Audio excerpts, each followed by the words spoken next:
Hello from English Wala. Today we're going to talk about a word called unctuous.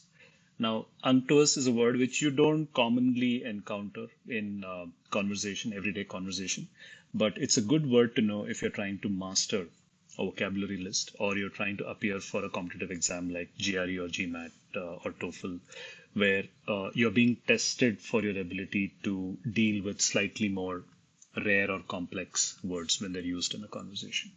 So let's dig into it. Now, unctuous has two meanings. One meaning is when it's applied to the feeling that you get when you look at a surface, and the other thing is when it's applied to a person. So, unctuous, when applied to a surface, is a feeling that gives you a slippery, greasy kind of feeling. So, it's like a slippery, greasy surface is often described as an unctuous surface. Now, the same thing when you apply it to a person is somebody who is a bit of an apple polisher, who is very ingratiating. So what I mean to say is that somebody who tries to praise or act excessively servile to another person to gain their favor. So this person is insincere at the heart of it, but they're trying to make the other person feel that, oh, this person is really important, uh, and eventually what they hope to get is they hope to get some favors out of them. So a surface that is slippery, greasy is an unctuous surface.